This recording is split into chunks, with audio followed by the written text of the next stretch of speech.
Livro narrado dirigido por Cristiane Batista, Grata.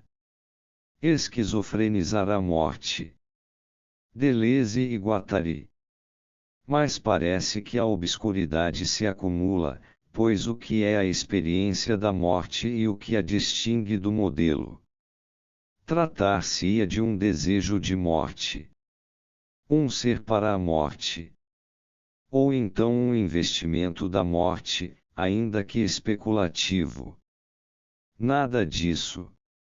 A experiência da morte é a coisa mais ordinária do inconsciente, precisamente porque ela se faz na vida e para a vida, ela se faz em toda passagem ou todo devir, em toda intensidade como passagem e devir.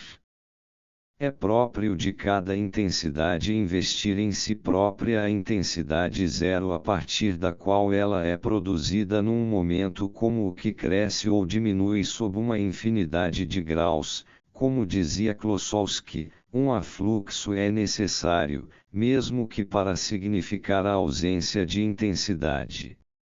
Neste sentido, tentamos mostrar como as relações de atração e de repulsão produziam tais estados, sensações, emoções, que implicam uma nova conversão energética e formam o terceiro tipo de síntese, as sínteses de conjunção. Dir-se-ia que o inconsciente como sujeito real disseminou por todo o contorno do seu ciclo um sujeito aparente, residual e nômade, que passa por todos os devires correspondentes às disjunções inclusas, última peça da máquina desejante, a peça adjacente.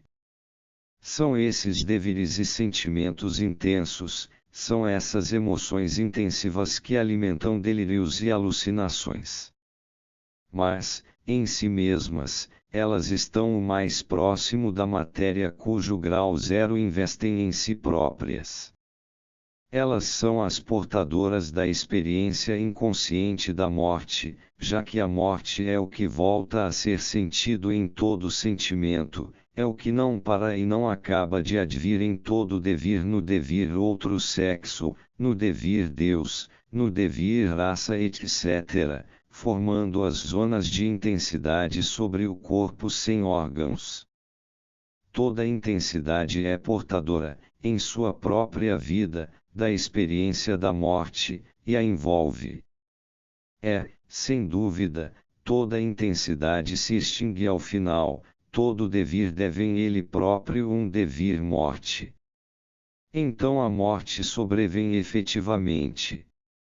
Blanchot distingue bem este duplo caráter, estes dois aspectos irredutíveis da morte, um pelo qual o sujeito aparente não para de viver e de viajar como Sion, não se para e não se acaba de morrer, e o aspecto pelo qual esse mesmo sujeito, fixado como eu, morre efetivamente, isto é, para finalmente de morrer, porque ele acaba por morrer na realidade de um derradeiro instante que assim o fixa como eu, desfazendo totalmente a intensidade, reconduzindo-a ao zero que ela envolve.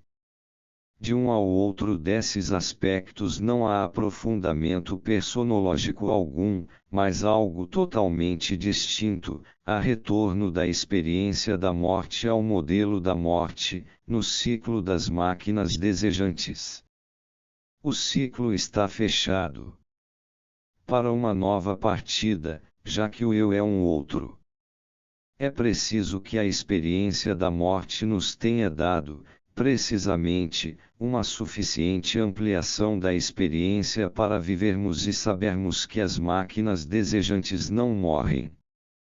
E que o sujeito, como peça adjacente, é sempre um si portador da experiência, não um eu que recebe o modelo, pois o próprio modelo de modo algum é o eu, mas o corpo sem órgãos.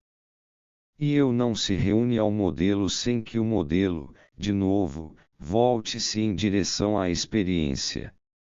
Ir sempre do modelo à experiência, e novamente partir, retornar do modelo à experiência, é isso, esquizofrenizar a morte, o exercício das máquinas desejantes, seu segredo, bem compreendido pelos autores da literatura de terror.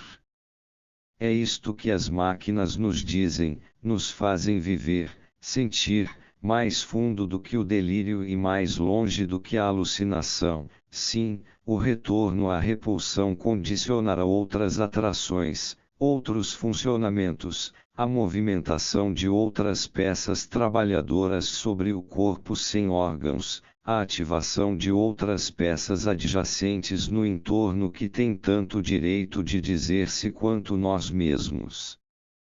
Que ele se arrebente em seu sobressalto pelas coisas inauditas e inomináveis, virão outros horríveis trabalhadores, começarão pelos horizontes onde o outro se abateu em teu eterno retorno como experiência e circuito desterritorializado de todos os ciclos do desejo.